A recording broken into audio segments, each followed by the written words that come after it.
This is the voice of freedom. We are not one voice. We are many. We are your voice. But we can only be effective if you use your voice. Your voice. This is the voice of freedom. We will not hide from the truth. We will ask the hard questions until we are sure we have the truth. Welcome to the voice of freedom, where your voice will never be silenced. Well, g'day folks, how you going? It's been a little while since we've sat and chatted, isn't it? I know I made promises on Friday night. I feel very bad. Saturday, well, it was a bit different for me. I had a corporate job that I had to do, and so I was on somebody else's time that day. And hello to everybody on the Sunshine Coast, and congratulations to all the winners in the Sunshine Coast Business Awards, hosted by Shane Jacobson. And you might have seen that little live that we put up. It was interesting. A lot of folks said, "Oh, look, Carl's off talking to a Freemason." I never gave it any thought. There was no secret little handshake, and I wouldn't worry too much about it at this juncture. He was never a big Hollywood star, never made it big internationally. He's been big here, but I want to say he's only really big international movie was the Bourne Legacy, one of those Bourne movies, which I've got a sneaking suspicion we shot here. So anyway, we might have a bit of a talk about that later. Friday night, yeah, it was a bit of fun, and apologies to everybody who sat up with me because I really didn't know what was going on, and was expecting something. And as it turned out, matters sort of went to a point where couldn't really go anywhere and say anything. And I said couldn't because I don't know anything. Then Saturday, a few things happened. A great deal happened apparently, but once again, I wasn't in a position to do anything about it. And Sunday, through a bit of miscommunication on my behalf, I think might have missed an opportunity. But anyway, we are getting to it finally, and there is really only one person who can tell us exactly what the hell went on in Canberra over the weekend. Okay, everybody, put your hands together and welcome for the first time, I think, on the Voice of Freedom, Annie Jenny. Good evening and welcome to the show. Hey, Carl, how are you? I'm very nice. It's a little muggy night in Queensland at the moment. You're a little further south. You look like you're fairly rugged up. Is it a bit cool down your way? Yes. I live up in the Hunter Valley. Oh, yeah. Beautiful part of the world, and they grow grapes there for a reason. It's a bit chilly at times. Yes, it is, but it's great. Completely. So, yeah, completely different world. I've been lucky enough to experience a lot of it recently through your part of the world and deeper down into Victoria and further down into Tasmania. And hello to everybody I met along the way, including Michelle and her husband, who I think are still touring around Tasmania. They're going to Rockhampton or living in Rockhampton, and they met me at Port Arthur, of all places. So hello to you guys. We're coming to Rockhampton soon, so keep an eye out. Look forward to seeing you there. So Friday night, I get a phone call. I get a text message saying, got to do this, something's going down. Unfortunately, for a variety of different reasons, it didn't go down the way I'd sort of envisaged it was going to go down. So can you just tell me, what was Friday night all about? Okay, well, for people that may not know who I am, my name's Jenny Stefanak, and I have been awake since 2013, and recently got into the rallies in Sydney last year in November, and then heard the call out to go down to Muckaty Camp because I'm a proud Wiradjuri woman born in Wellington, New South Wales, and obviously that's near and dear to me about our mob, and I care about what goes on and our future. And so I decided to head down to Muckaty in December, stayed one night on the embassy grounds, and then we had an issue for whatever reason. I wasn't really aware of issues at the time between the embassy and I guess the Shillingworth family who led the Makata camp and call out for basically freedom fighters of all backgrounds, as you know, we're all here for our kids. So I Mm-hmm. joined that movement, and basically it unraveled a whole can of worms that I was not aware of. I mean, yes, we all realize there's in our own communities, in our own families, or um, mobs, people have differences of opinion. Uh, People, sorry about the lighting. It's all right. It's all gone a bit Yep, dark. We're used to yep, having fits and he yeah. doesn't show his face either. I'm sorry, I'm on the road.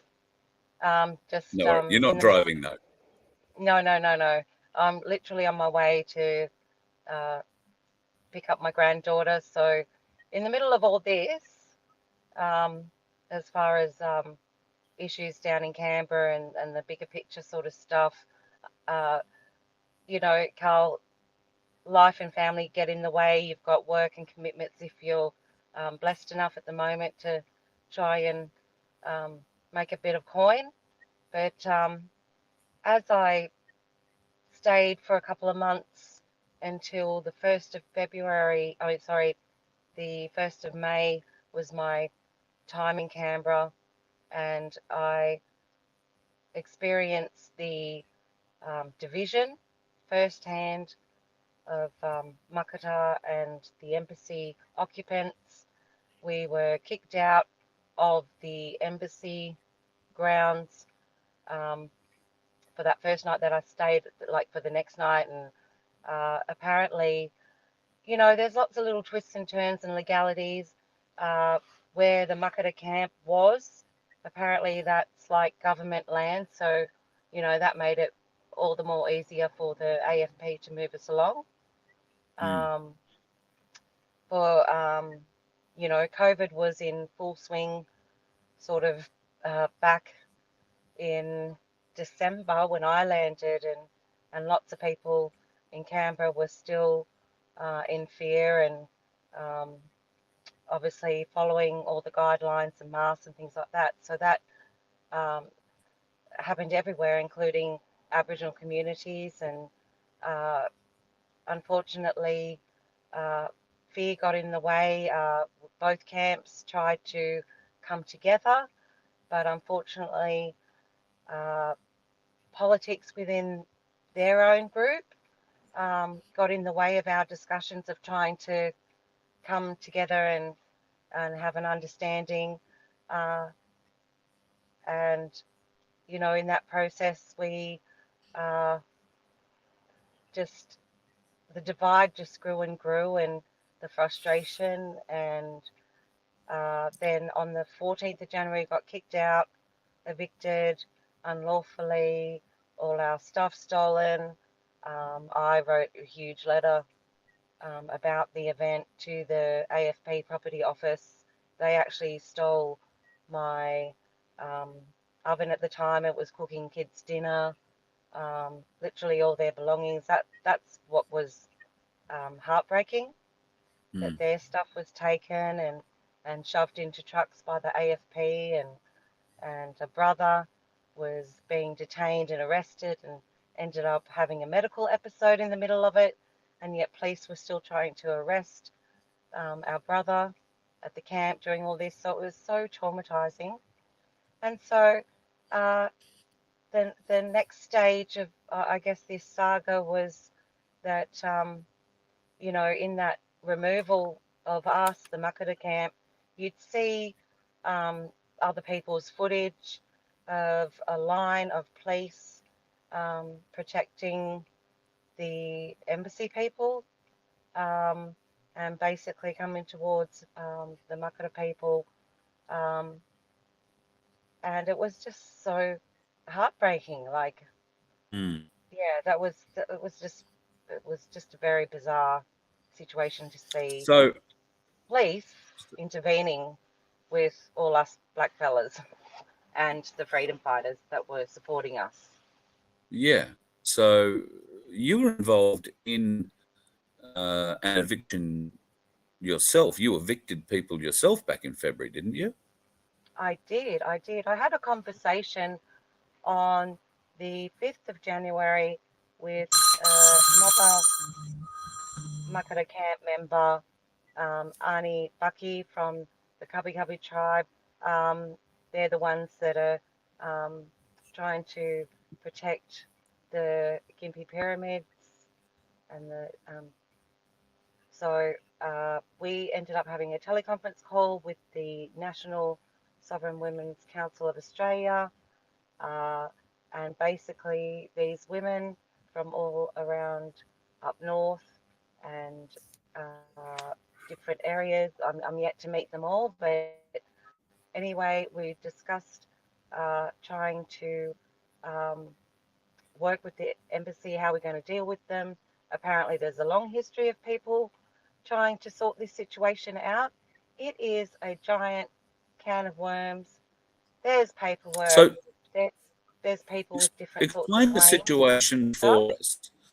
Explain the situation, because I'm a complete layman when it comes to this situation. I remember the Tent Embassy as a child when it was established. Well, I don't know if it was established then, but it was fairly new. And Old Parliament House was where it was originally established, I thought. Or is it on the same grounds that you're talking about now? And what is the actual dispute? My understanding is there is one family, one mob that have taken control of the embassy and don't allow anybody else to be on the land. Is that right? Well, basically, we were welcomed. The original call out to Canberra to the embassy through the Shalene's voice and what she's done in Cindy that we're all trying to work together as one down there, and yes, there was disputes, I think, personal disputes and people for misbehaviour, and between the both camps, I think there was a bit of strife. I basically um, wasn't part of that issue. What the issue is that the met Trudeau owners down there, the Brown family, they came to the embassy. They then came over to the Makara camp to see what was going on, and we thought that was great because, we're all black fellas at the end of the day, and we all what the struggles and traumas have been, and we all have aspirations for a better future, but um, these family members, uh, they have been uh, accused of mismanaging um, finances. Apparently, the embassy is funded by pay the rent, and that's, I guess, for all sorts of costs. But tell you from my weekend business look at the camp, because it was actually deserted at the time.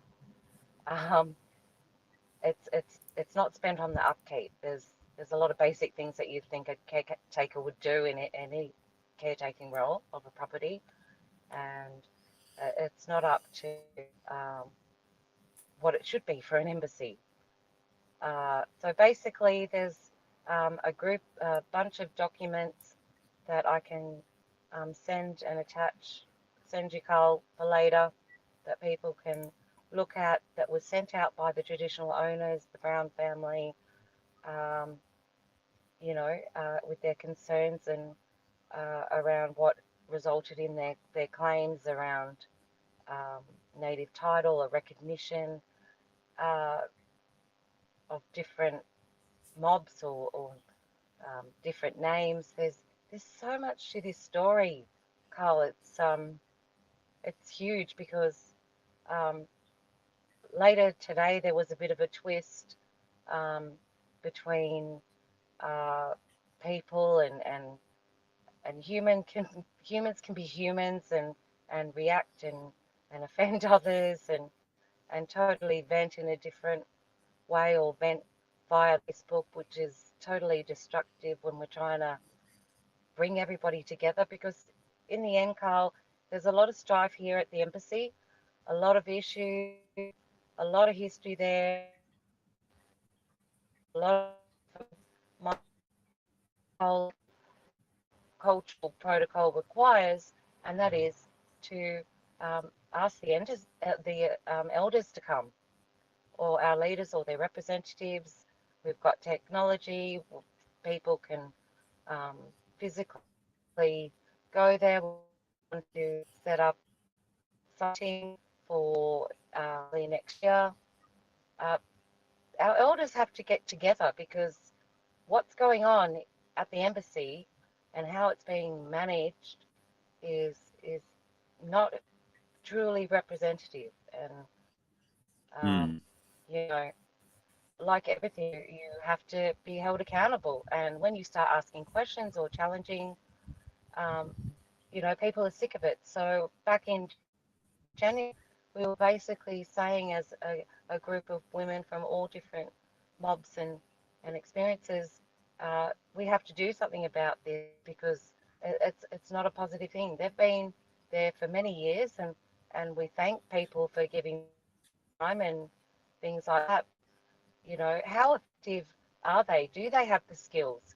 Do they have the abilities to take us into the future and embrace others? Because I know they've offended only um, fellow mob and elders that have approached the sea in this last 6 months of um, the right to protest against the overreach of government, but they've done it to the broader community that are truly fascinated or want to be educated and want to be. In the end, we're all people, we're all humans, we're all God's children, and Mm. I just But I'm how do you frustrated, convince the and elders that has to and I, change? I can understand the trauma.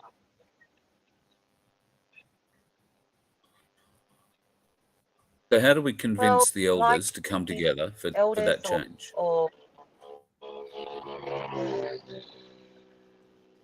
we have to basically um, expose the situation and stop this misinformation or this um, Facebook world of, oh wow, look at what we're doing.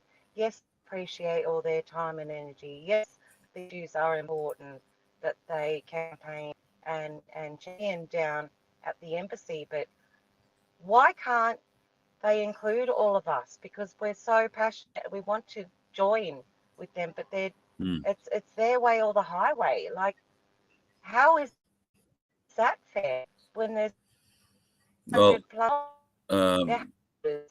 No, working with, they've been down in Canberra on the ground.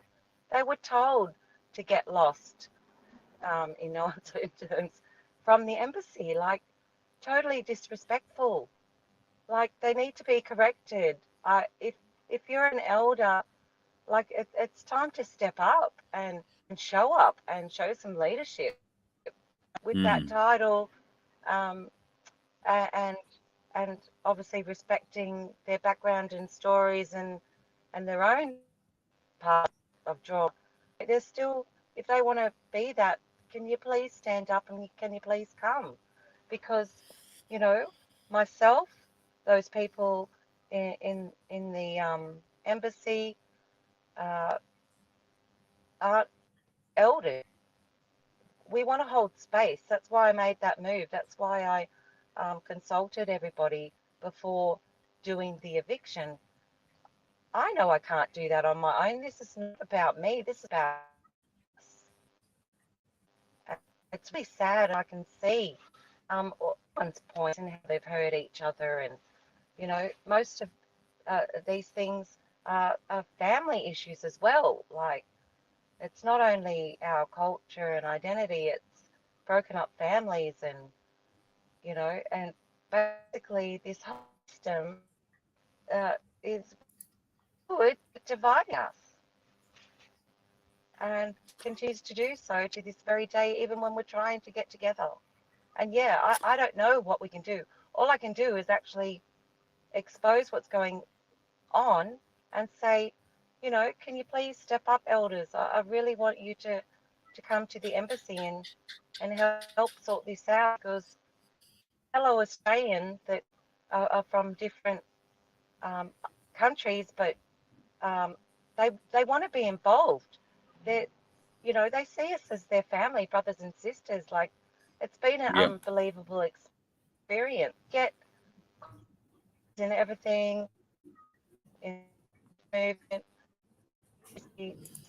because I'm just going to stop my video transmission for a minute. everyone has issues. Just hope that Yeah. speeds up the. I'm just going to stop my video transmission for a minute just to see if that helps the transmission. I'm getting a few people in the chat saying that it's a bit jerky and a bit stoppy. So I apologise, folks. When it all saves down, it should come clear. Sunflower, thank you so much for your super chat. Really appreciate it. So a couple of points have been raised by our viewers at the moment, Jen. Brett's got one up on the Yep. screen. Says it sounds to him like that family is looking to control the national voice to Parliament. Is there any validity to what he's saying there? Well, it is, because they control who goes on, who goes where, and it's this family, and I guess their extended family and community, but no one else can have a say and show up. We've tried to approach them numerous times. Every time a camp has been disbanded by the AFP, back at the library camp on the 13th or 14th of February, out at the Epic showground. It's so divisive, and they're so selective. And had we been able to unify and camp and protest like the embassy was set up to do,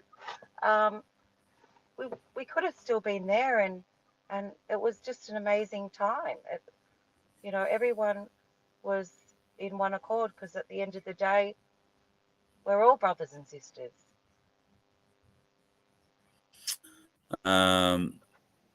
So Jimbo says the good people on the ground in Canberra are now left with the wrath of misguided locals as the result of Jen and Glenda's dishonesty. What's your reaction to that?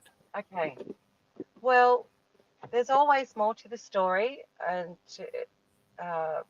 especially from different perspectives and literally the different camps, because what was agreed upon after I had gone live on Stop the Rot Guru's channel to say, hey, we need people, boots on the ground, like black fellas here, and if you need a place to stay, you're quite welcome, freedom fighters, to find a safe haven to come and stay. And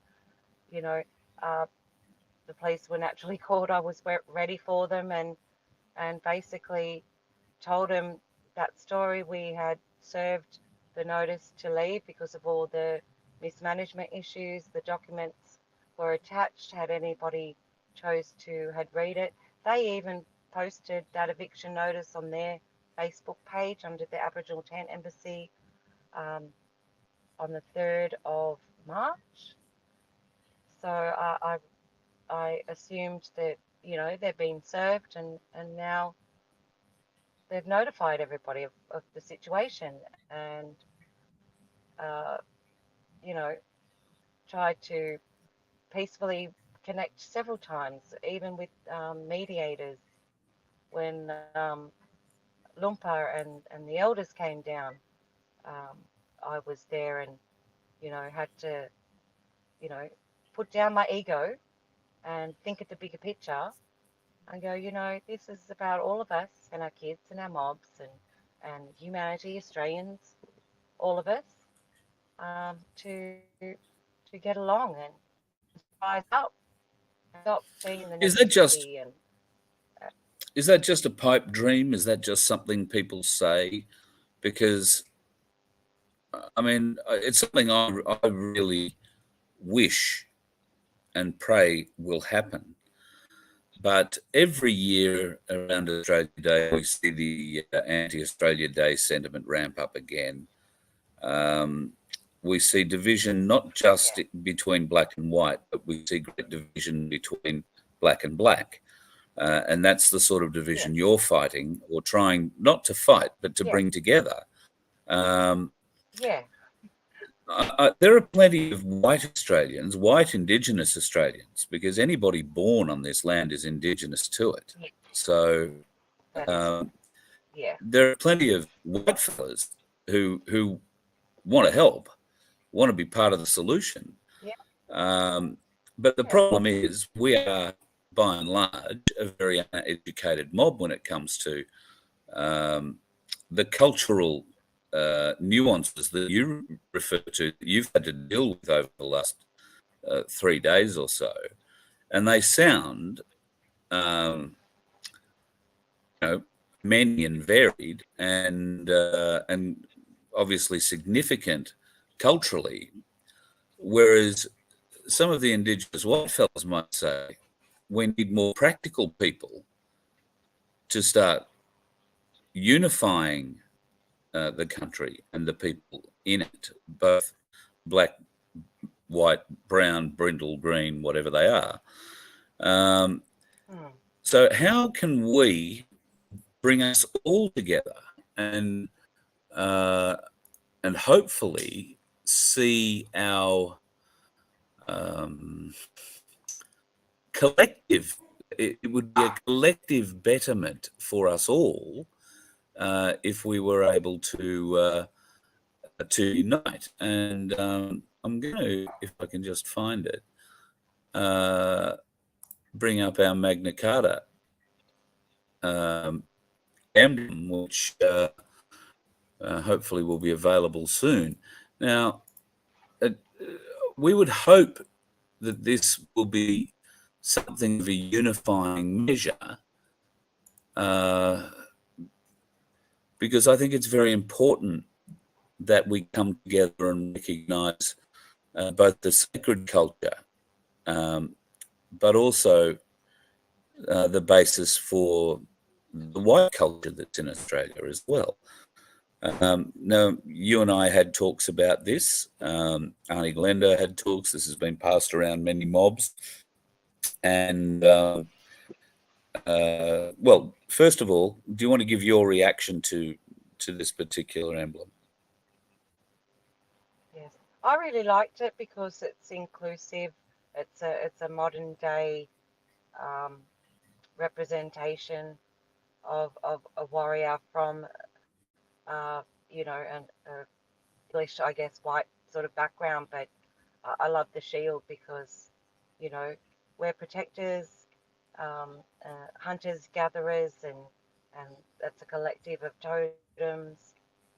They're all very strong animals, and I think it's great, and I love the unity that both uh, black and white cultures can bring to our experiences here as a people, as how we interrelate, because no, we're not going back in time. We're remembering who we are and what our ancestors experienced before us, and the lessons that they've passed down. But what I found out, Carl, like just with our history, with the bigger thing that's going on here, it's like all this information, and I know mine was kept from me most of my life. I've only just had it for a couple of years. I had to wait that long. But all of this information, whether it be some truths or bit snippets, has been infiltrated. So I'm just sort of stepping back and just watching people hurt each other, unfortunately, and they're in important positions in our communities. And maybe, if we did get all together and bring all our bits and pieces of this jigsaw, we can work out what truth the black community has to, I guess, account for their truth and what they were told. Because, yeah, just everything's been infiltrated. So, like you say in your promos, like we want to ultimately get to the truth. Like it's all about the truth and the freedom to have that voice to do it. And that can only happen with the elders, not myself, not only Glenda, not any particular person. It's all of us collectively who are in those So respective roles.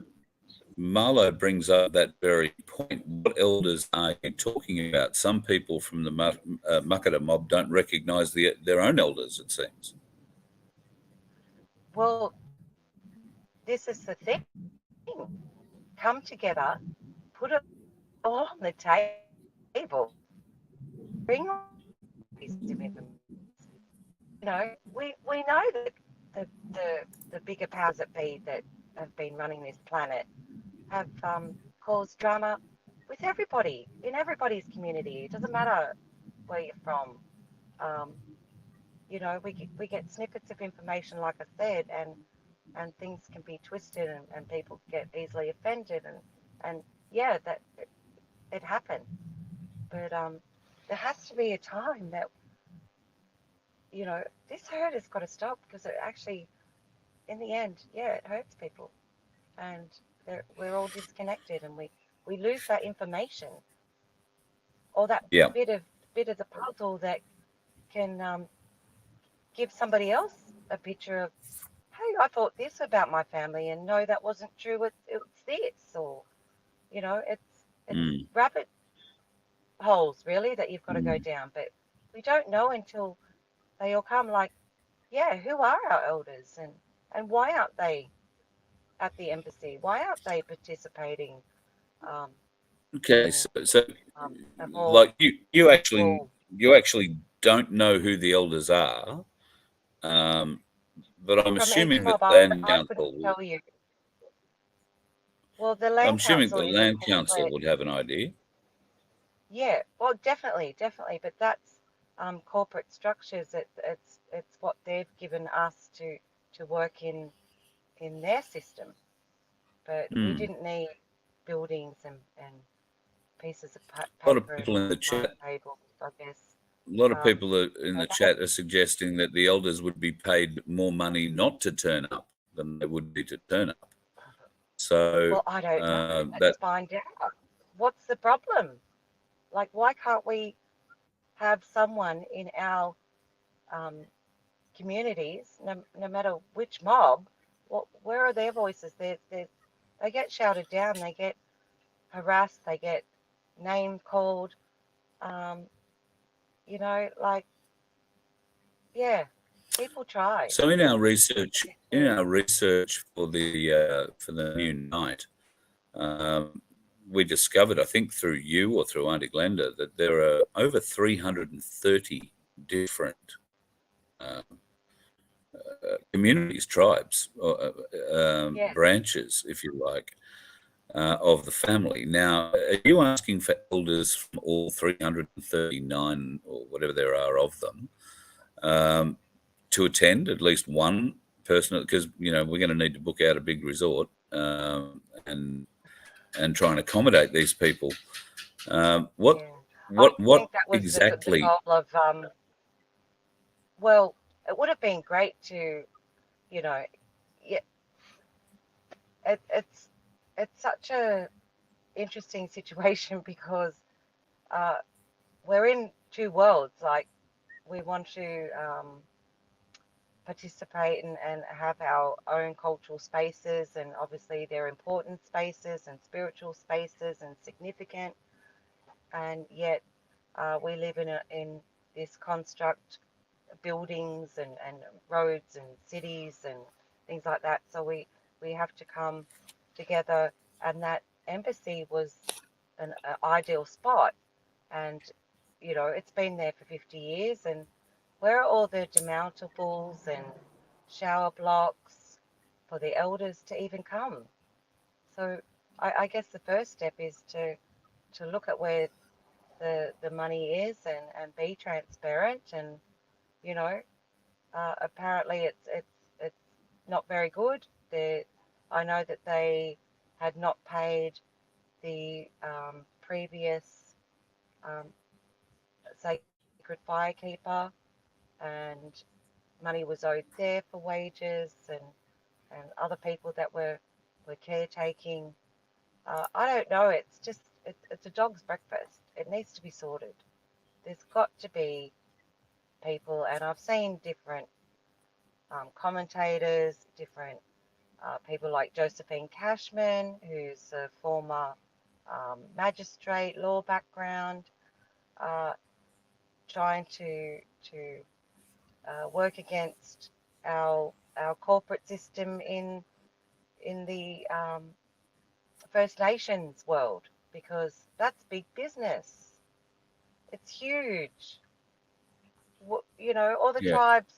tribal lands are accounted for on the Aboriginal language map of Australia, if people are lucky enough to get one. But you know, all those resources underground. You know, no wonder the Aboriginal people have been targeted so much, or Indigenous people worldwide, because they sit on resources and land, and the you know, forces that think they're calling the shots and think they're, you know, God basically, are calling the shots, and just. So how do we change? Well, we know sort of how we change it. We try and bring a group of undetermined size elders together, unknown elders at this stage. So can we put out a call for?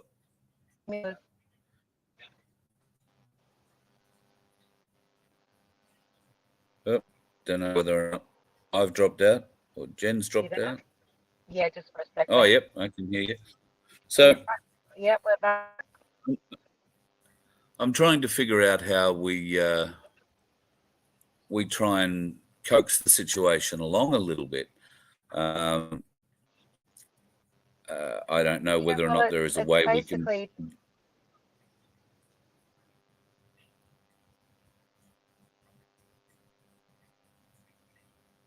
You dropped out, Carl. Oh, sorry. Can you hear me? Well, I'm wondering whether or not it's possible to use the same philosophy that we used in selecting the totems that we put on our shield. Now, those are the totems of the capital city mobs, if you like, for the want of a better term.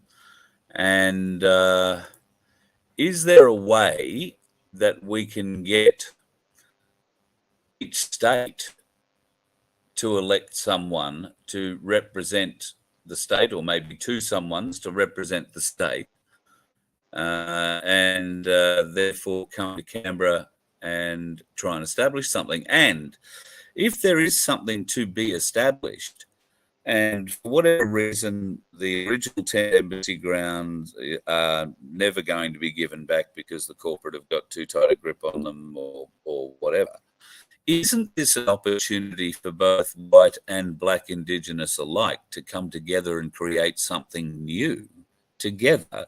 It is a space, like Roxy said earlier, you know, this isn't a space for all Australians.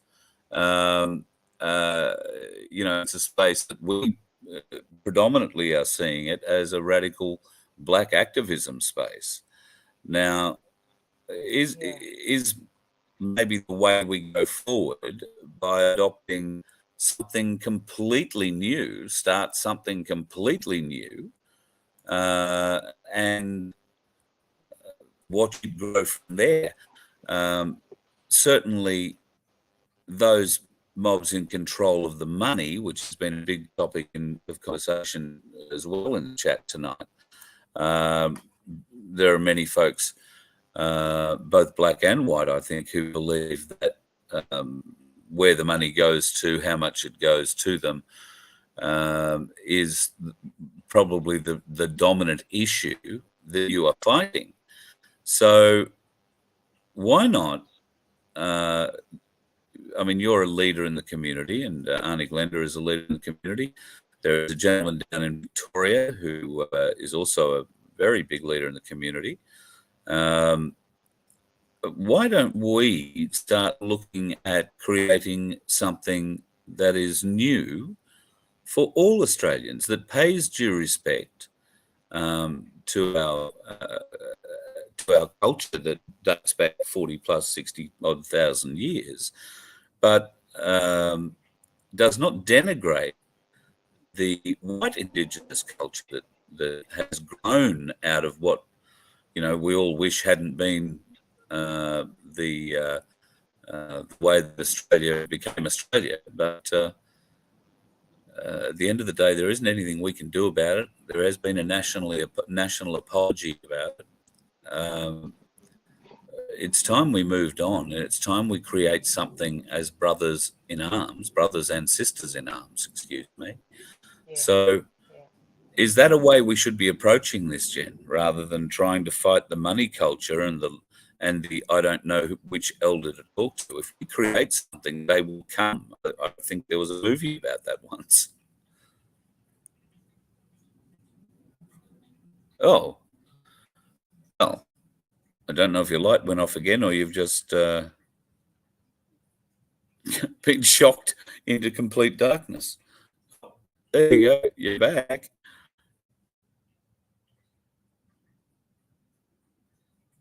Yeah. Getting a bit scratchy by the look of it. No, I don't think. Can't hear you, Jen, if you're talking. Don't know if anybody else can. We'll go through a couple of comments until I can hear you. Oh, there you go. She's going to probably pop out and rejoin. So a couple of comments. Money and corruption go hand in glove. Oh, sorry, that's Mary's comment there. Put it up again. Money and corruption go hand in glove. Many people are very willing to sell their soul. We had hope that that might be cleaned up a bit now. We'll get to that a little bit later on. Carl, ask Aussie, whatever it is, help build them up into something better. Well, I think there's a very large argument to suggest that the something better could be embracing the culture and allowing us, particularly. I mean, I'm embarrassed. I wonder if my camera will work. Let me know if it gets a bit jerky. I'm embarrassed that my understanding of our Aboriginal culture is so lacking, so limited, so biased, so contrived, and in most cases, so completely and utterly wrong, that I'm ashamed. Now, I'm not saying that I understand completely how New Zealand has worked with the Maori culture, but I understand that they have one language that they can teach throughout all the schools, and that the culture is integrated into so many different parts of life. It's second nature for white, black, brindle, or whomever. Now, I understand the limitations of having that kind of thing happen here, because with 330 odd tribes, it's 330 odd different languages. Nobody speaks a common language, and there are many Indigenous tribes still in the north and west of Australia that do not speak any English. In part, the Land Council the corporate, if you like, that Jenny was referring to, are the people who deal with those remote communities, and of course they have a translator, and well, you get what you get. Now, we've all heard stories about those remote communities. We've all heard stories about four-wheel drives and running out of fuel and getting a new four-wheel drive and all that. I mean, that's as far as I can find it, absolute bullshit. But there is, a great deal of feeling on both sides of this argument. When do we move on? For the white fellas, when do we move on? For the black fellas, when do you move on? When do we start building something together? Like I said, my Indigenous culture knowledge, shamefully, really existed and came solely from one family that I grew up with for a few years, at any rate, in my formative years, and they were a magnificent family, the Sailor family, and had a couple of mates around my age, one just a year older and one a year below me or so, and one of them turned into quite a nice boxer. The other one's turned into a very good artist. Wonderful family, and just wonderful, wonderful people. Now, that was my really entire experience with anyone from Aboriginal or Torres Strait Island descent, and it had always been very positive. I didn't understand the cultures. I didn't understand the division. I certainly didn't understand the racism, and I never saw it as a child. But in later years, I've caught up with one of these guys, and I was shocked, really shocked to find that he suffered a great deal of racism as he grew up through the 80s and the 90s, and same for his younger brother, or younger brothers, I think, from memory. I'm sure his sisters would tell a similar story. Now, I'm just naive, I guess. I haven't lived in communities. I haven't been robbed. I haven't been threatened. I haven't been whatever. But there are plenty of white fellas who are out robbing, threatening, and carrying on as well. So let's not get too carried away about that. Our Aboriginal population is overrepresented in prisons, but some say that's only because they're only overrepresented in doing crime. Pardon me, that's a hard argument to surpass. But there is no doubt that there are white fellas committing crimes as well. We can all do better. How do we build something together? Something that we can all aspire to be unified by, something that's for us, a unified solution. How do we do it? What are your suggestions? Do we need to get Aboriginal elders together? And if that's the case, then righto. I'm happy to chair any meeting or Zoom, or if you want to set up something through StreamYard. I don't think I can get any more than about 12 on here, but we can certainly arrange something, and we can also arrange a venue where we can all meet if that is required. I would love to see some elders, people who step up and are recognised in the community for doing things in their community for their community. I'm not interested in getting hold of corporate people who want to get their fingers dipped in the money. I mean, by all means, you can come to this sort of a meeting, but you're going to be exposed very quickly. And I don't know if that's exactly the place that you'd want to be exposed at, to be honest. But there's good and bad in all of us. So we're thinking is good. And if you are one of those, then let's step up. Let's organise this. My never-ending, surviving, wonderful left hand, Cherie, is the lady to contact on that, Cherie at vofhq.com. And she will then put me to action about it. She's my gauge on whether or not anybody's interested in doing these sorts of ideas that when I throw them out. So if she gets a good reaction out of it, then we'll do it. I know there are a lot of issues confronting Black Australia. A lot of those issues are very confronting issues.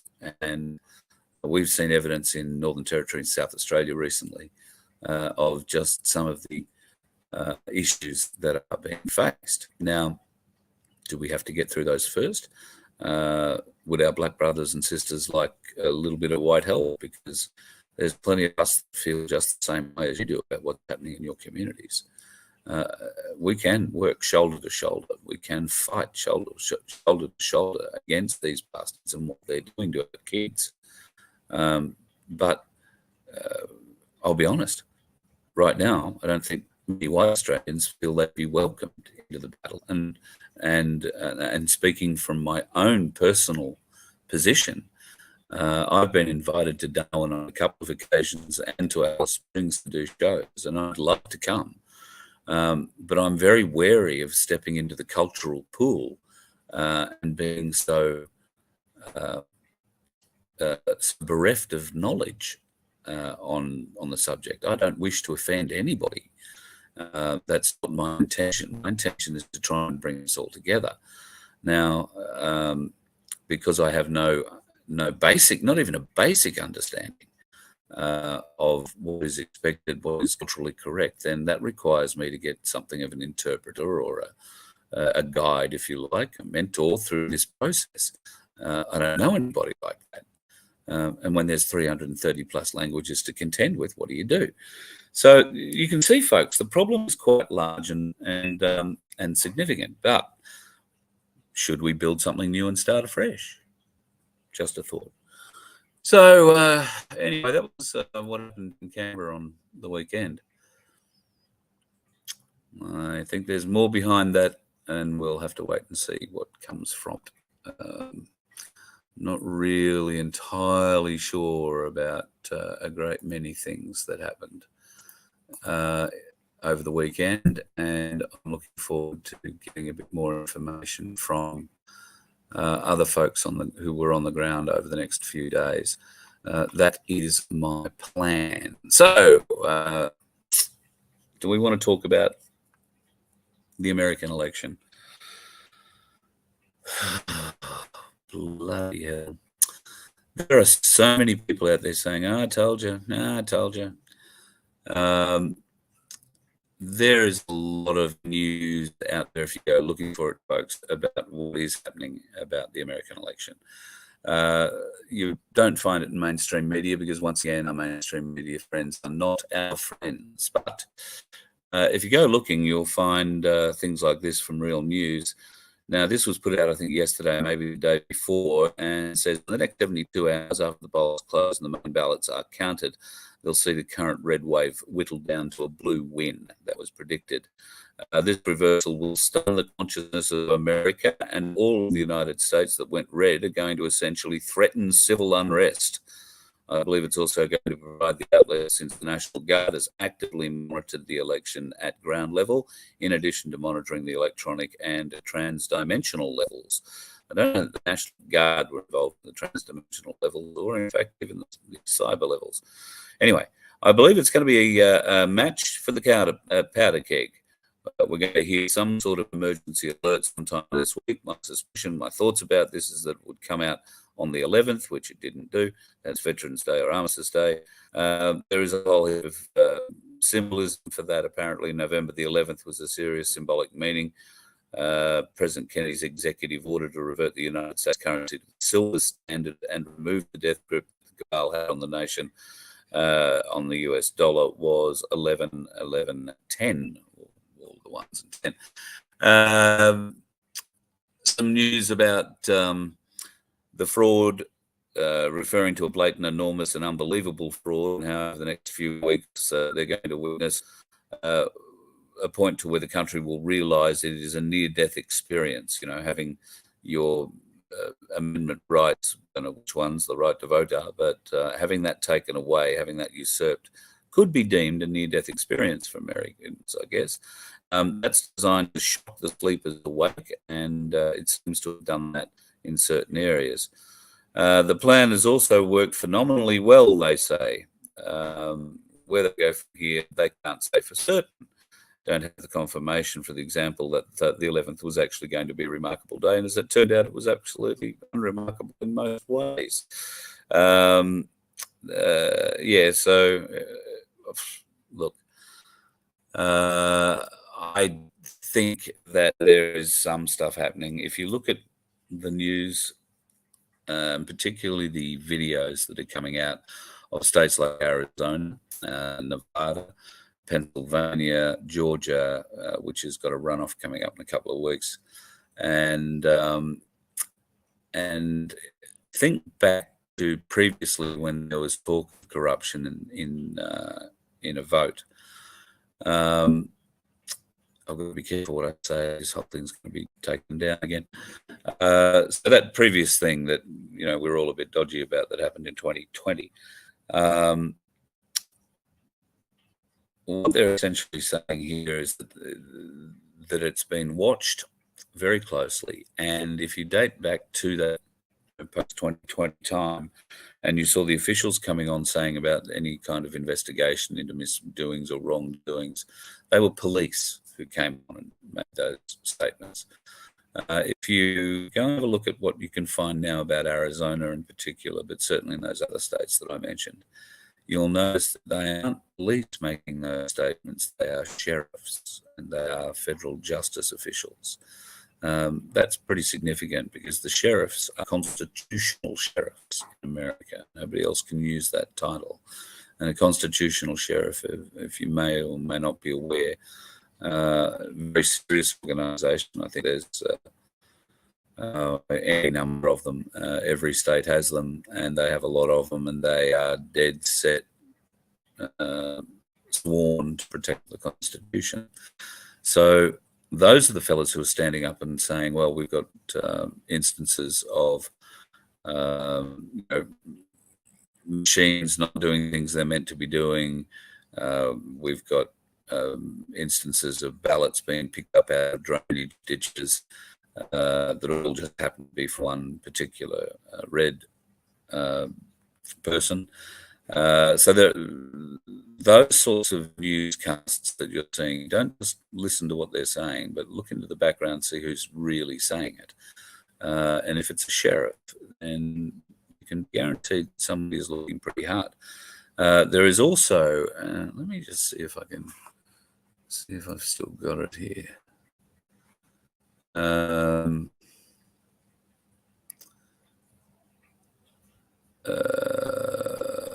Okay, I do have something here which I might be able to share. I can figure out how to do it.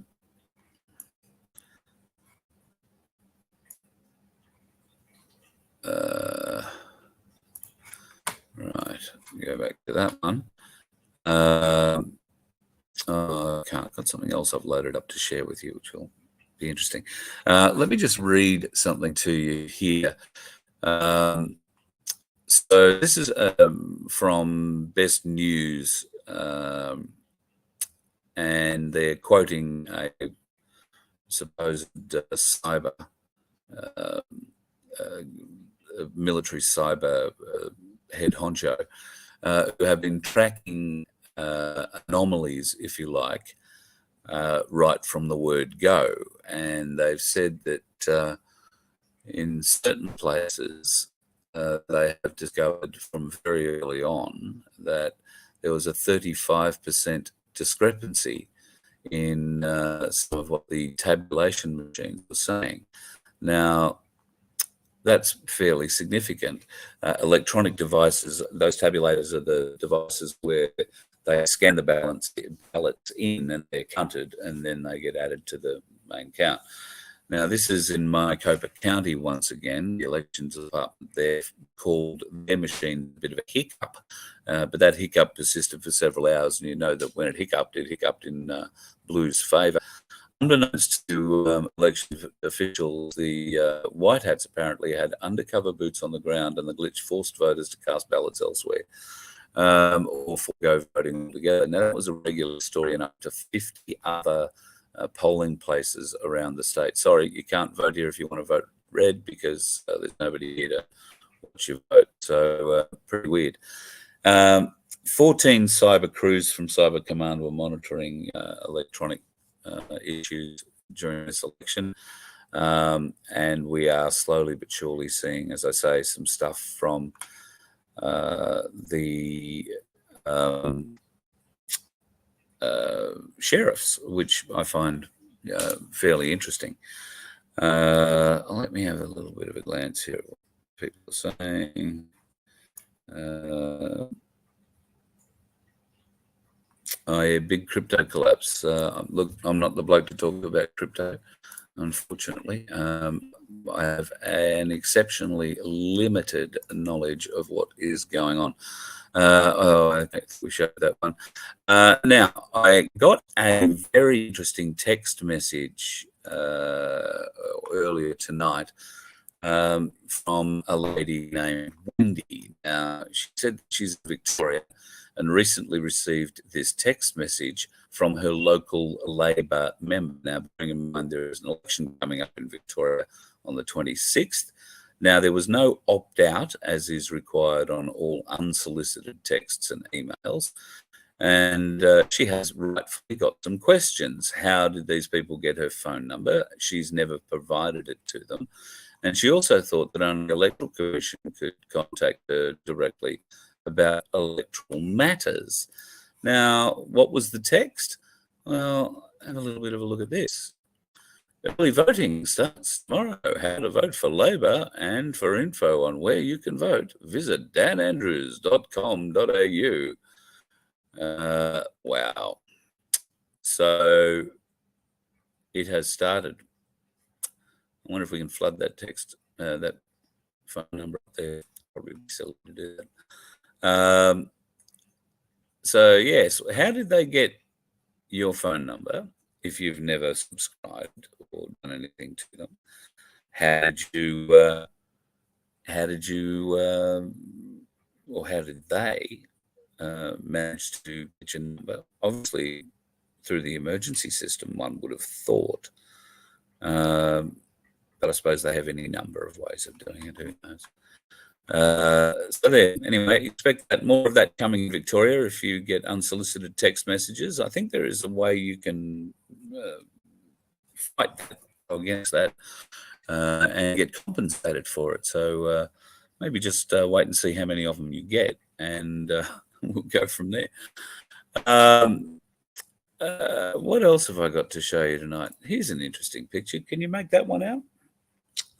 Sort of taken a little surreptitiously through the side of a door, but that's an Australian Army vehicle, and there's a few more of them.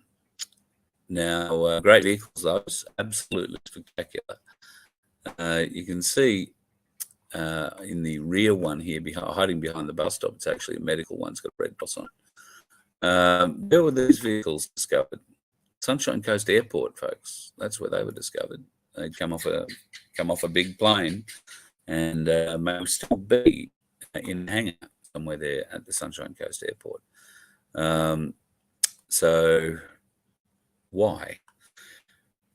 Speaking of why are there ships in every Australian harbour? Why naval ships? I suppose it's not surprising there are ships there. Why are there navy ships in or very close to every Australian harbour? There are a number of American warships hanging off the coast here as well, and every large American warship has at least one submarine travelling with it. There are reports of Australia being ringed by submarines at the moment. We have a large number of different nations' aircraft in our skies, and we have fairly interesting things happening on our weather front. It's probably the easiest way to say it. So they're still spraying us. They're still don't know if it's good, don't know if it's bad. I know, having driven 6,577 kilometres recently through most of southeastern Australia, it is green everywhere and growing fast.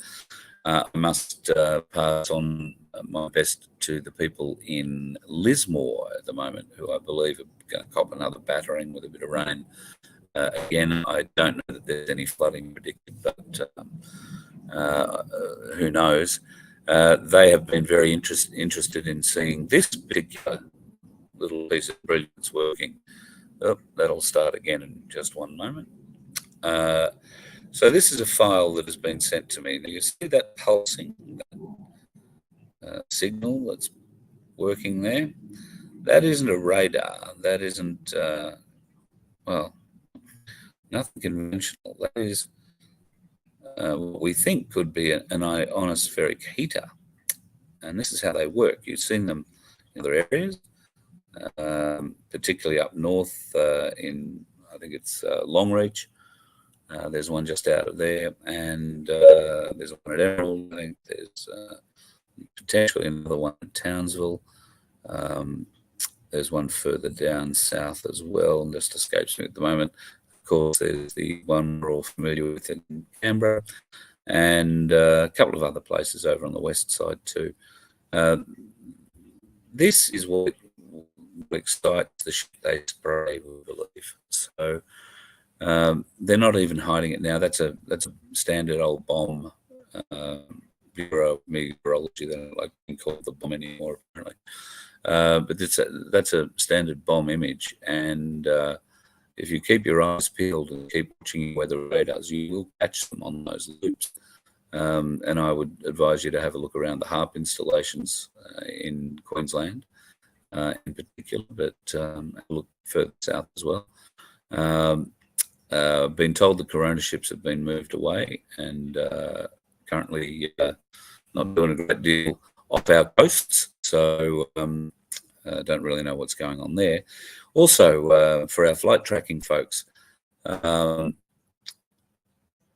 we've all seen those images. I don't think I've got any here I can bring up, but we've all seen those images where we've seen some very tight flying from survey aircraft or mapping aircraft or whatever, and my good friends on the Gold Coast have been providing some magnificent intel on those aircraft while we try and figure out what they're doing. Now, an interesting conversation was had back down, I think it was in Shepparton. Obviously, Shepparton had some flooding, and so too Echuca is still going through it, as we heard in our Shepparton show, with Daniel and his family's property 2 meters underwater still. I hope that's improved a lot in the last few days, or nearly a week since we've been there. I really hope that's working out for you. But I did also hear the mayor of Moama saying that he hadn't been in his house, been able to get back to his house. He's in borrowed pants. So things were still pretty grim there, at least a few days ago. So hoping things have improved. Now, what if those aircraft are flying around those areas to map the low spots, predict the places that they need flooded and how much water is going to be required for it? What if they're doing topographical surveys of towns to know where the high points are, to know how much water they need to get falling out of the sky to hit a certain level, to do a certain amount of damage, to drive a certain amount of people into a smart city? What if, just saying, that's one topic I don't know that we really covered, or one reason at least why they might be doing that. All sorts of weird, evil shit these people do, all trying to poison us or kill us. Anyway, disgusting. To our American friends who are watching, maybe not right now, but they do tend to catch up occasionally. I wanted to share something with you all tonight about the US $1 bill.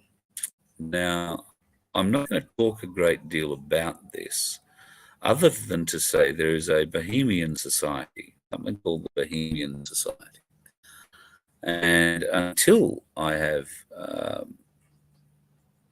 a better understanding of the Bohemian Society, I just want to leave you with this. So, the Bohemian Society's symbol is the owl. And for those of you who are following maybe a few of the deeper rabbit holes, the owl stands for a great many things. None of them are very good. Now, if there was ever any doubt about the all-seeing eye and associated other things on money in America and how all that works, pyramids and such, let me start to dissuade you from disbelief in any way. Now, I hope this is going to work online, but this, I'm trying to zoom in. On the bottom left-hand corner of the $1 bill, and if you zoom in, and it does look like it is zooming in, you'll see that there is an owl peering out, doing its little sacred thing. Now that's in itself a bit weird. But then if you go over here, you'll find he has a brother. There's a scary looking little owl in there. And then, because 2 is never enough, is it? Then there is a third in the top right-hand corner. So, if you were ever in any doubt that there are secret societies in our midst, then I offer up the US $1 bill as further evidence to support the fact that maybe these conspiracies are not theories at all, but they could well be conspirafact. What do you reckon? Very keen to hear your thoughts. And if I can figure out which button to push here and come back to not sharing, I'll try and read them. So there's a whole heap on the Bohemian Society that you can learn up on. No, I haven't seen that bill that you're referring to, crushed. What else is here? Look on the other side of the $1 bill, there's a pyramid on it. Yep, got that one. But the owls I found were new.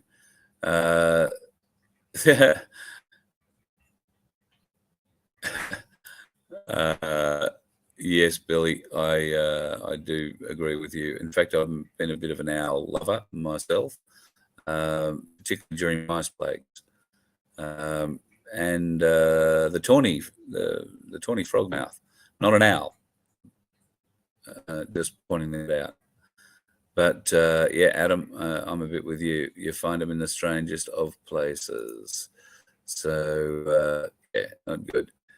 The JCPA bill in the Senate, which has put independent media in crosshairs. Well, no, I haven't seen that. I have heard a few things about that, but I haven't seen it being put in bill form yet. So I'll be interested to see how that comes up. What else is there here? Tawny frogmouths are very cute. Yes, they are. Very adorable, very placid, and do not get your finger caught in their beak. Very strong. So yeah, that was. I just found that to be a fairly interesting little point when that was pointed out to me recently. So a little bit of news about what's going on in the world with us. So going to do some washing, going to change some clothes, and that'll be a good start. I will actually get to call Cherie, because she is the one who's going to tell me where I'm going next. I suspect it is going to be north, at least for a couple of shows. My very dear friend Len Clampett is going to join us on the road for a couple of these shows. Now, Len is, well, a bit of a scholar. He's a bit of a constitutional knowledgeable type gent. He is a returned serviceman, a Vietnam veteran. He has some wonderful machines that are doing some truly amazing work, which he might decide to share with us. But he has a wealth of knowledge on a great many subjects. He's a former airline pilot, all sorts of things. We haven't discussed flat Earth theory yet. I'll get around to that while we're on the road. But anyway, I hope Len's going to join us, and Di, I'm going to be in contact with you soon. Let's go to Harvey Bay, and seem to be getting everybody there at the moment. So I promised you I'd be there on the 2nd of November. I'm running a bit late, darling. I'm sorry. So we'll make up for that as soon as possible. What is it today? The 14th. So 15th. When was Donald Trump coming out with his next? Oh, we didn't really finish talking about America, did we? Yeah, so Donald Trump now, big announcement on the 14th, was it? Or the 15th? Or maybe it's the 16th? I don't know. The dates keep moving. There always seems to be a new date. There always seems to be something else coming up. Frankly, I'm sick to death of it. I do believe something is coming, but trying to put a date on it is just ridiculous. It works to no logic you or I might be able to figure out. Yeah, look, what do you say? There are others in the movement who claim much closer ties to the White Hats than I do. And I think they're left, well, I don't know what they're left. I haven't seen anything come out of them the last couple of days that would indicate things are going forward to plan. I think the plan might be, as that thing I read to you earlier, is to try and show up the American election for the issues that it has. That happened in the last election. Thought they had it all then. But maybe the case is they just needed to catch the last of the Crims this time round, and who knows, we're going to find some earth-shattering piece of information right about the time where I want to be in Hervey Bay or Rockhampton talking to you about stuff. Wouldn't it be good if it happened then? Interesting news out of Queensland, of course, is the greatest pox on earth has grown a third or fourth, is it, head? It's XBBABYBC version. And we now have something called an amber alert in Queensland, which isn't the amber alert you expect that to be about a missing child. No, we are at amber alert condition, or condition amber. Maybe that's what they're saying. At any rate, I mean, we should be staying at least 1.5 meters away from people. We should be wearing masks in enclosed spaces. And, of course, if you're going to hospital, God help you. They'll punish you with sticking things into you left, right, and centre to make sure you're not carrying something unorthodox into their building. So God bless you. Queenslanders are in for a little bit of a fight with that over the next weeks. And of course, in New South Wales, pretty sure it was Sydney, I saw a headline that one of the cruise liners that is currently traversing around Australia or between Australia and New Zealand and or maybe Fiji and associated other places has returned home with 800 COVID-riddled people of the 4,600 that are on board. Got to say, pretty good odds. Those 800 had been tested and confined to quarters, so to speak. But we all know how that worked out last time, don't we? They let them all off in Sydney. So, don't know. Stranger things have happened. The Victorian election is going to be a fairly frenetic event, I think. Maybe the White Hats need this kind of a wake-up in Australia as well. And if it can be proved that nefarious things are being done for the Victorian state election, then maybe it's worth waiting for. Would we all love to see Dan go down? Of course, that is the sentiment of everybody that I met in Victoria. I didn't hear anybody stand up for Dan or the Labor Party in any way in Victoria. If you are in Frankston, vote independent, and the name is Bergwerf. You'll find it under B. I don't know what number is on the ballot yet, or even if they've done the ballot draw, but we'll find out from Darren. Independent in Frankston, but regardless, if you have an independent, not an IMOP or a what are they called? UAP suit. Just a true independent, somebody from the community who wants to stand up and represent you, then vote for them, please. For God's sake, vote for them, and take notice of your vote. Take a photo of your vote, because you never know, you might have to prove it some way down the track. Also, keep an eye on if you are a scrutineer. Maybe you want to be a scrutineer. There are never enough of them. Go and volunteer. You can volunteer to be an independent scrutineer. there's all sorts of ways and means that you can become involved, and you can do exit polls. You can ask people on the way out if they're prepared to tell you how they vote. And you'll find most people who are going against Dan the Man will tell you that. The ones who voted for him, the Union Stooges, they'll either start a fight or try and find a different exit, I suspect. Anyway, it's going to be an interesting election, that one. And yeah, fingers crossed for the best. Got a little bit of My Place news as well. I was having a chat, had a long chat today, turned up with Darren Burworth, and he's very keen for me to get a couple of My Places developed here in Queensland. Now, I'm very happy to be involved with that too. I get to go and visit a few of them then. That works for me. Now, I believe there might be one or two in, well, if they're not in operation yet, they're planned. But the beautiful thing about My Place is that you can have a My Place in any suburb or every suburb, as the case is. So we're going to start building a network of Voice of Freedom My Places. And My Place at Your Place is coming soon to your place. And let me tell you, got some exciting news there. And in fact, I'll get the Galactic Larrikins on for a chat about that in the not too distant future. And we'll see if we can't start putting a little bit of a run together to get My Place at Your Place on the road and happening. Really looking forward to being able to bring that to you, hopefully over summer. And we'll go to a few different places. It should be pretty cool. Maybe one of those places can be your place. So once again, Cherie is the lady to talk to about My Place and setting up My Places in Queensland. And while I'm in Queensland, I can pop in and have a bit of a look. You can tell I'm in Queensland because the friendly goes back. Yeah, we'd be happy to call in, check it out. There are a few sort of stipulations as such, but there's a few ground rules, a few things that are required if you want to set up a My Place.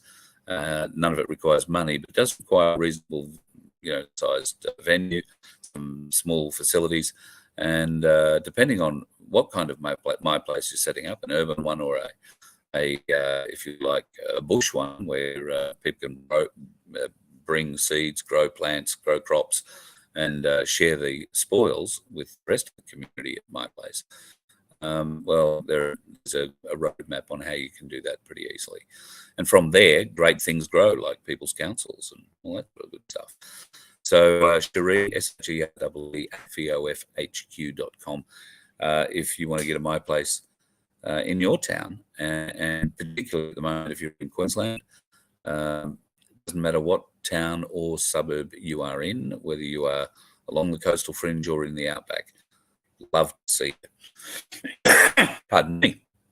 What else? Darren said they've got some pretty good news coming up too on what's happening with their My Place. I just want to see if I managed to drag in. I don't think I did manage to bring in a picture that they have.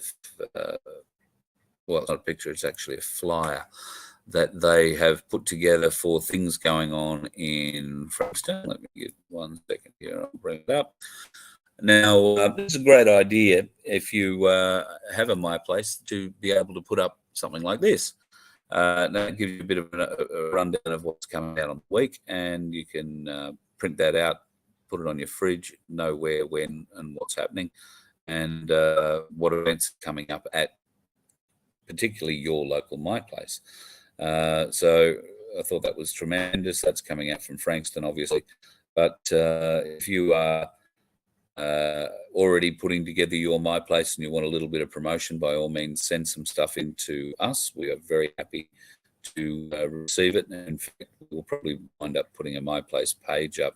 Or there is already a My Place at Your Place page up. So we'll put something similar up, or use that page, an offshoot of that page, to start helping promote events that are happening at your place. And hopefully one of those will be us coming to it and doing a show from it. Really looking forward to being able to do that and bring new and interesting entertainment to you. In fact, there's a young man I'm hoping to take to Harvey Bay and to Rockhampton, who's in the process of recording his 4th album. But he's done a lot of freedom songs, and they're all originals, and that means he can come and sing any time with us. So I'm looking forward to Jared hitting the road with us in the very near future. And hope you get to enjoy his talent. He is a very skilled young man, multi-skilled young man. So looking forward to being able to show him off to you and a few other interesting bits. Just having a final scan down the yes, I'll be checking old email addresses. Northern Ireland, New South Wales. Yeah. Yes, that's the one I was looking for. Thank you, Adam. Yeah, ours are cute. Ours are everything, but they are actually a symbol for sacrifice. Right? They have a few different meanings. One flight path from last week. Let's have a look here.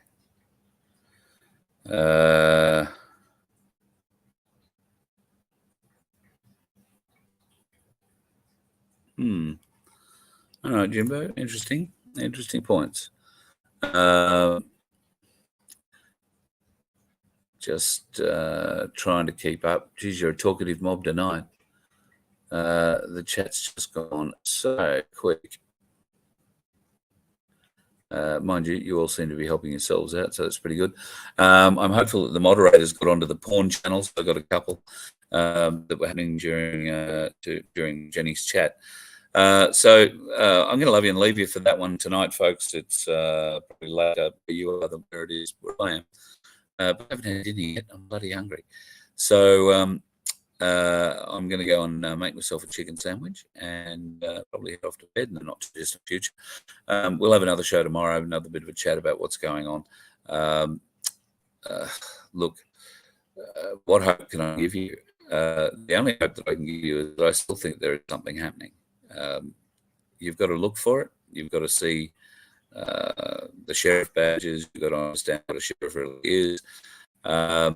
There's an awful lot of military on Australian streets. There is an awful lot of military boats in harbours and around our shorelines.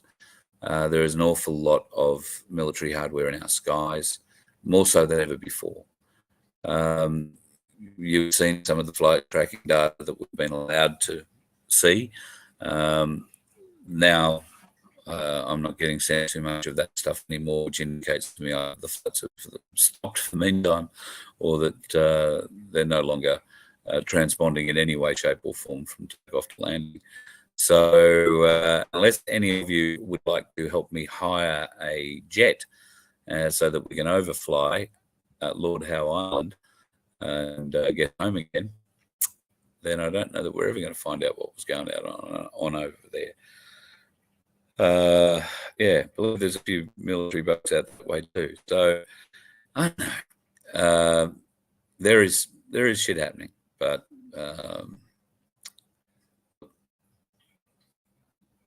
when's it going to end? Mr. Bosey suggested that we were going to see a great deal of exposing secret things being shown to us over the next 3 months, he said. And at the time, I remember thinking, oh, great, the goalposts have moved again. Now we're back to after Christmas. But then thinking about it logically, 3 months would have taken it to January. And there are some significant things happening in January. That would be when they would swear in the new Congress, the new Senate in America, after the midterm elections. And as we all know, there is a great many phases of that count still to go through. And yes, it could be a slow burn on waking up the Americans to the fact that there has been some sort of a swindle, maybe. Shit, who knows? By the 6th of January, I don't know. I thought the election had to be it, but clearly I was wrong. Logically, it made sense to me that they had to have this sorted by this election. Then it was suggested to me that the election could be used to trap any people they missed in the sweeps earlier, or to actually demonstrate once again in real time how the swindle was done. I don't know. I haven't seen any evidence other than a few sheriff videos and a bit of talk in back channels. I don't know. I want to see him hang like you do. I want to see it happen like you do. All this talk of Nasara Jasara, yeah, wow. Not seeing anything about it. I don't know. What do I tell you?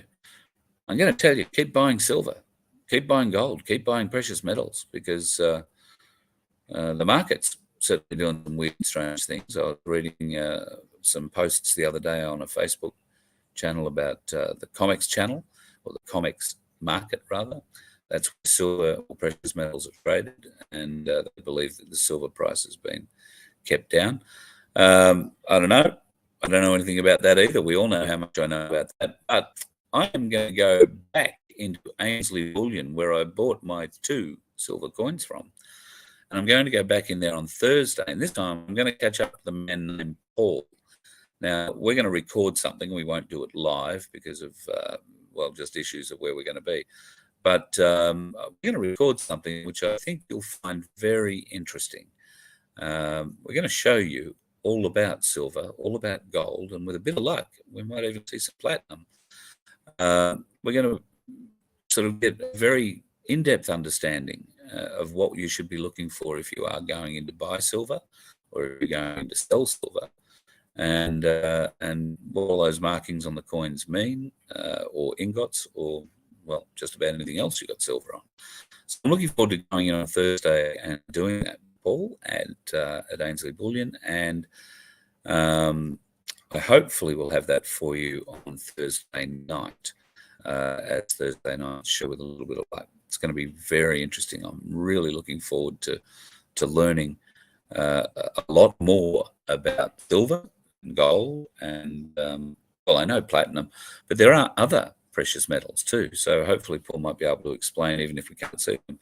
And I'm going to take in a bit of gear, so we'll be able to do some close-ups of coins and that sort of stuff. So if you have silver and gold and or platinum, and you may have questions, then we will also be trying to fire through. We won't be able to do that because we're going to record it. I'm a dick. We will maybe take your questions down when we replay it that night, and I'll make sure that Paul has an opportunity to answer them in a coming show, because I think I don't know that one show is going to be enough. We're going to need to sit down maybe a couple of times, and you might have to answer quite a few questions. Might have to make it a live night show one night. We'll see what happens. At any rate, that's planned for later on this week. And if you have an interest in silver or gold, if you have an interest in getting your super out of Big Super and into a self-managed super fund, then as always, Kath Smith and Associates in Canberra are the people to talk to. And you can go and check out Holistic Financial Services, which is wfs.com.au, I'm pretty sure from memory, and freedomffs.com is also one of the casters. It might be .com.au. Freedom FFS, as in 2 Fs and an S. That's the other one of Kaz's now, the not-for-profit. So if you are looking at trying to get your super out of Big Super and invest in precious metals, then they are definitely the people to talk to. And yes, they do charge fees, but they come straight out of the super fees. You don't have to come up with anything. And I think you'll find in the long run, you'll certainly be winning. And those fees are commensurate with just about anything else you're doing with the fees too. I'm only saying that because I know it was a point of contention with somebody or a few somebodies a little while ago. And Kaz explained there and then that at the end of the day, it is a business, and somebody's got to make money. There's a big staff to pay, overheads to look after, even if we did break her internet backbone that night. Anyway, she's a wonderful lady, and looking forward to catching up with her again too soon. I've got a lot of requests from folks who want to catch up with her again. So fingers crossed, might be able to send the Galactic Larrikins around there to her, and we'll set up something special for that. It's all coming up. Voice of Freedom. You can go and check us out at vofhq.com. I promise, now that I'm back here for a little while, I will get into the website and try and spruce it up a bit, add a few photos, and add a few new pages. I can tell you, folks, that the Galactic Larrikins are coming to play a lot more frequently with us. And with a little bit of luck, we will have a new show for you in the not too distant future. We're throwing around a few ideas for it at the moment. You'll also be able to find the Galactic Larrikins. We'll have a presence on the VoFHQ website. And T-shirts, I mentioned them earlier. Yes, we are going to get into some T-shirts. I did show you the Magna Carta shirts we're looking at the moment, both the black and the white shirt, if you like. I hesitate to call them that because that's just really how we're viewing it from what goes best on a shirt position. But that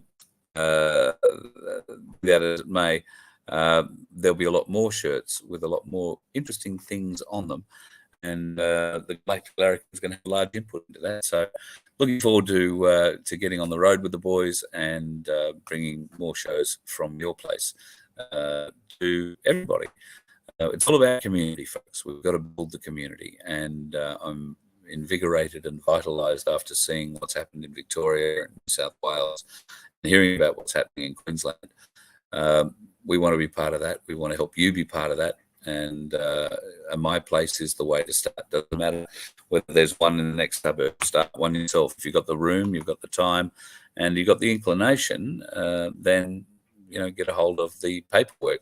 Cherie can help you. Cherie at vofhq.com, or you can just go to vofhq.com and go to the My Place page, and you'll see there are some links there to Darren's websites, and you'll get an understanding of what's required to put it together. Doesn't matter if you've got some acreage in a barn and some land that you're prepared to hand over to folks to farm, or if you've got a factory in a suburban area.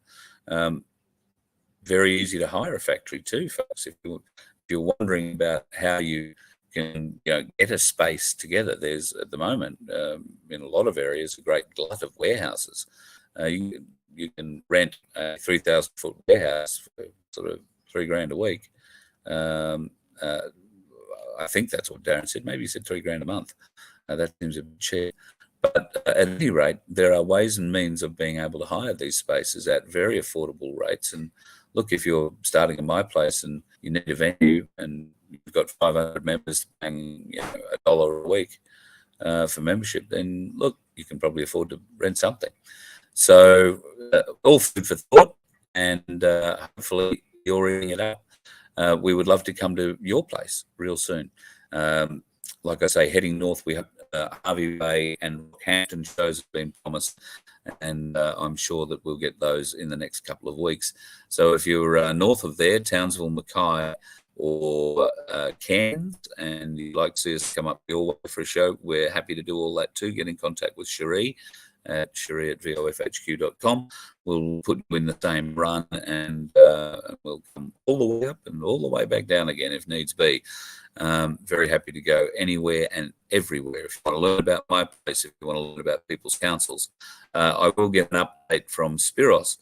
He seems to be talking to everybody else at the moment, so I'll see if I can get him back on to talk to me. We'll find out what's happening with the trust in Queensland and in New South Wales, in South Australia. I know there are some folks there who are looking for a bit of interesting news. In fact,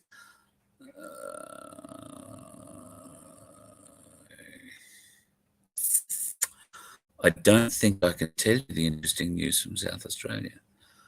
All I'm going to say is I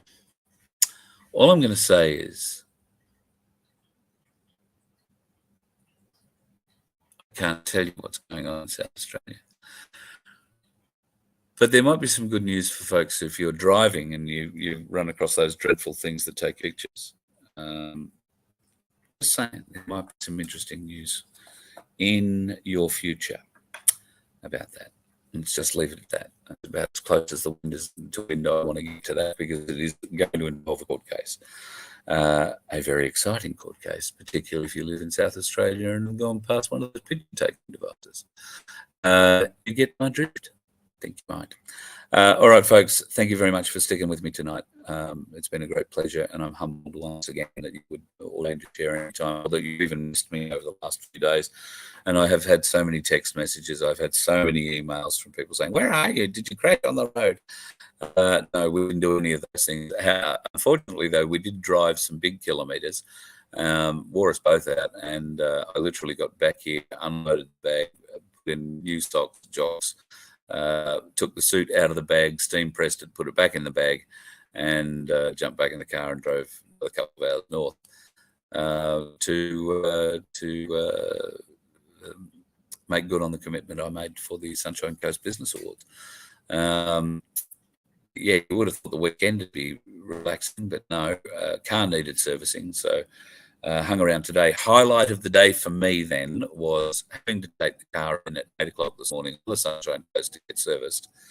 And my good mate Ian, who is the sales manager at Chris Used Cars in Wysers Road, if you are looking for a used car, go and see Ian. He is a magnificent man. Tell him I sent you. You might even decide to buy the car that I got as a loan vehicle from him today. I spent some hours driving around the Sunshine Coast today in a Mercedes-Benz S350D. Beautiful bit of kit. As Ian said, $270,000 worth of car when it first came out. Not worth that today, but certainly well outside of my budget. So yeah, if you are in the market for used car, they do have many more that are a lot less than 90 plus odd $1,000. I reckon they want for that one. But yeah, beautiful car, lovely Arctic white sunroof, black interior. Went like that. Oh no, it was a good car. That's all I'm going to say before I get myself in trouble and he Netherlands me another one. Thank you again, folks, for your time tonight. Back tomorrow with some more interesting stuff, or at least that's the plan. Who knows? Overnight, America might come alive and oh, brain. God help us. You let one ant stand up to us, then they all might stand up. Those puny little ants outnumber us 100 to 1. And if they ever figure that out, there goes our way of life. It's not about food. It's about keeping those ants in line. That's why we're going back. Does anybody else want to stay? Let's rock!